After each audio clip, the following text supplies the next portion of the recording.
The danger is to please an immediate public.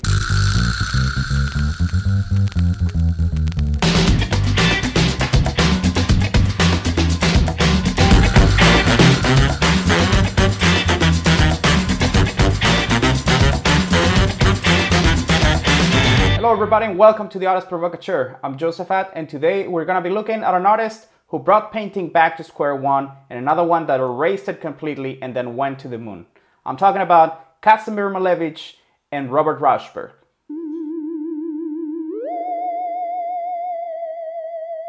Kazimir Malevich is an artist as influential as he was radical. He lived through some of the most turbulent times in history, including World War I, and he witnessed firsthand the October Revolution. He, early on in his career, started working in Fauvism and Impressionism. He worked in symbolism, and he even worked with Cubism after he visited Paris.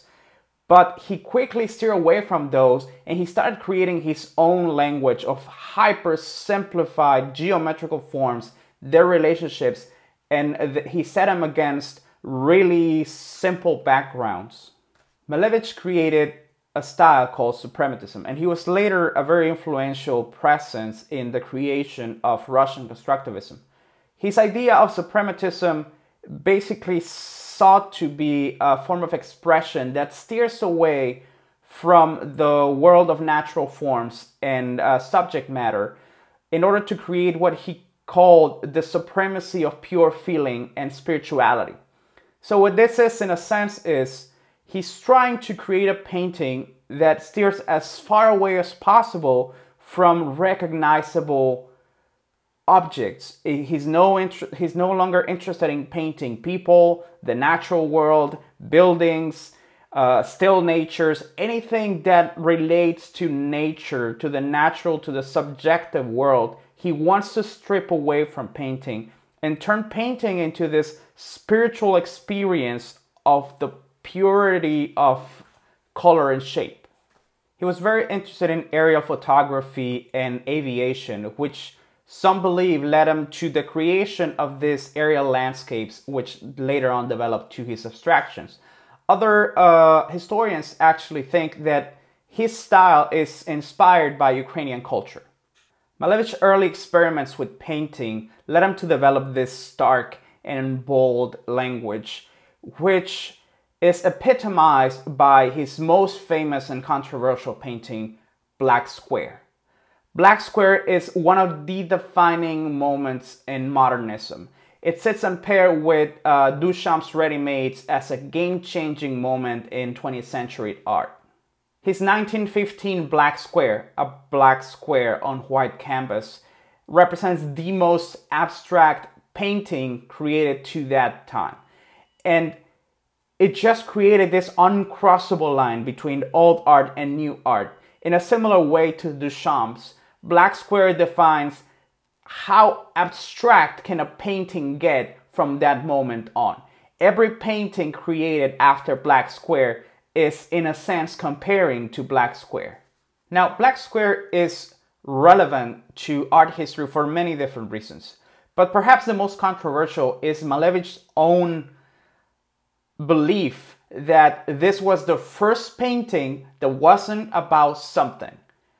In a handout that he had at his first exhibit, he wrote, "Up until now, there were no attempts at painting as such without any attribute of real life. Painting was an aesthetic side of a thing, but never was an original and an end in itself." Now, this made his intention really clear. He wanted to abandon depicting reality and instead create a language of colors and shapes. In 1927, in his book, The Non-Objective World, he wrote, and I quote, "In the year 1913, trying desperately to free art from the dead weight of the real world, I took refuge in the form of the square." Now, let's think about this for a second. What Malevich here is saying is that up until this point, reality is actually weighing down painting as an art form. What he wants to do is free it from its mimetic characteristic, as Plato would put it. He wants painting to no longer represent anything that we know, but instead become its own thing. Throughout the years, Malevich painted 4 versions of Black Square, but the first one is believed to be from 1913, where he meant to use it as a backdrop, a theater backdrop for an opera, Victory Over the Sun. It's a futurist opera, which he worked in conjunction with other artists. In Victory Over the Sun, the characters are trying to abolish reality, and by that they captured the sun and destroyed time. The opera was actually created in a new language, in a set of sounds that had no meaning. And this definitely sparked something in Malevich in terms of how to redefine language, how to take language back to its original form and resignify reality through it. Now keep in mind that all of this is happening during World War I. So the artists were really touched by all this outside occurrences, by all the chaos that was happening around them.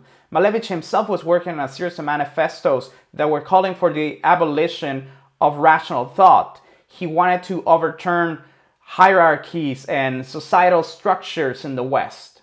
Suprematism is all about the supremacy of color and shape.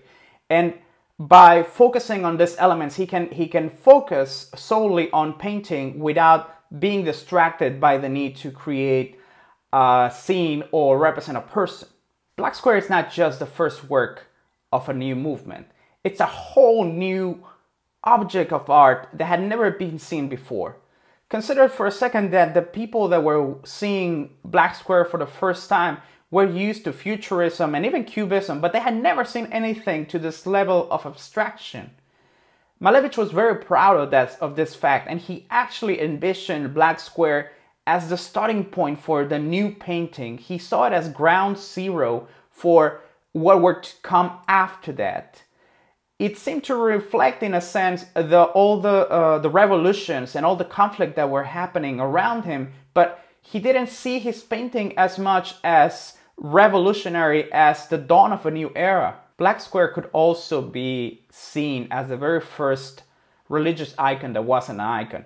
When it was first presented at the last exhibition of Futurist Painting 0.10 in St. Petersburg, Malevich actually placed his painting on the top of a corner in the room. Now, while this might not mean a lot to some of you, it is a big deal in Russian Orthodox religion, because that is usually the spot reserved for the house saint.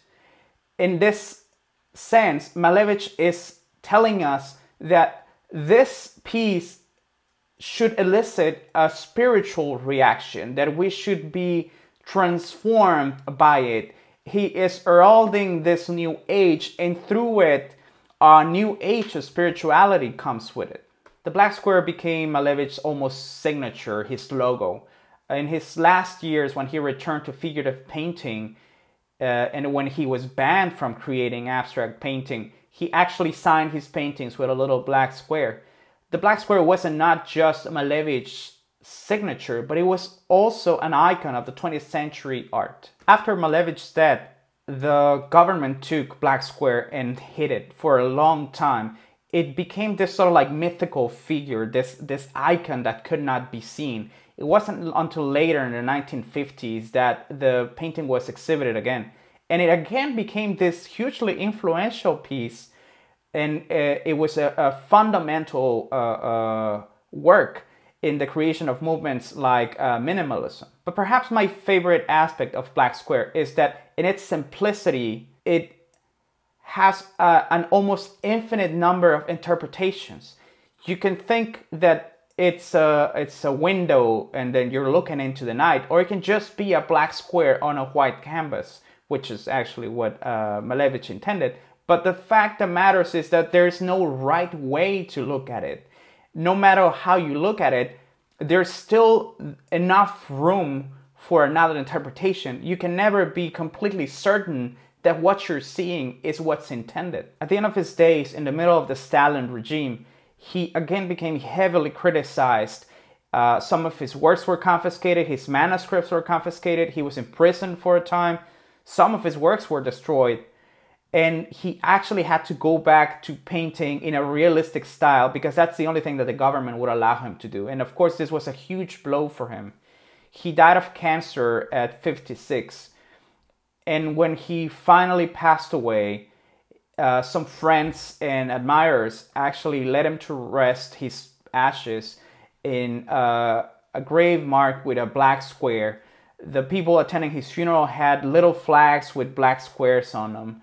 So he became this almost mythical figure for art history that had to remain hidden and silent for a long, long time. Some 20 years later, Robert Rauschenberg, an American painter, photographer, printmaker, papermaker, and performer, became a very central figure in American art. He is famous for his combines, which are basically object art pieces in which he combines painting with found objects, with three-dimensional found objects that he applies onto the canvas. Some of these combines were actually created through Rauschenberg's experience in Italy and North Africa. He would visit different cities, different spots, and then create works inspired by the artworks and by his experiences in these spaces. Surprisingly for him, some of these works actually sold at the exhibits. But some that didn't were actually destroyed by being thrown into the river Arno, as suggested by one art critic that reviewed his exhibit. In 1953, Robert Rauschenberg went to abstract expressionist painter Willem de Kooning, who he admired tremendously, and he asked him for a drawing. After much negotiation, de Kooning finally accepted, and Robert Rauschenberg spent the next months erasing completely the painting that de Kooning had created. He then framed this in conjunction with his friend and artist Jasper Jones, and he presented it under the title Erase de Kooning. With Erase de Kooning drawing, Rauschenberg actually set out to discover whether an artwork could be produced entirely through erasure, an act focused on the removal of marks instead of their accumulation, which is the traditional way of painting. Rauschenberg first tried to create this piece erasing his own works, but after a while he determined that in order for it to be really valid, a real statement, it had to be done with a work that was undeniably significant in its value. Now, Robert Rauschenberg is playing with the idea of perceivability here again. If it wasn't for the very delicate frame or the inscription that Jasper Jones put in it, there would be no way for us to know what this painting is about, what happened in it. The title in itself, it just creates this psychological connection with the act of creation of the piece, which is paradoxically an act of destruction, an act of erasure. But had we not have these elements, how we can even know that what we're looking at is a painting? There is no way from just the presentation of the work itself to acknowledge, to experience everything that the work actually signifies. Many, many years later, through the use of modern technology, we were actually able to reconstruct some of the original de Kooning's work, but it really doesn't add much to Robert Rauschenberg's piece, because in the end, it's the act of destruction, is the not knowing precisely what is interesting about this piece. Is the inability to see its original form. It's almost like reverse painting, because he is denying us the right, the experience to see this work for what it originally was. And that frustration is the piece of art. That is the work of art in itself. In 1961, Robert Rauschenberg continued exploring this notion of the idea as an artwork in itself.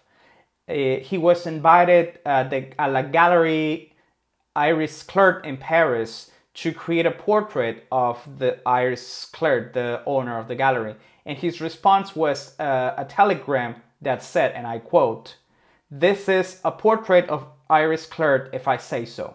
Robert Rauschenberg is also one of the 6 artists to contribute to what is known as the Moon Museum. The Moon Museum is a small ceramic tile about 3/4 by 1/2 inch that contains the artworks of 6 prominent artists from the late 1960s.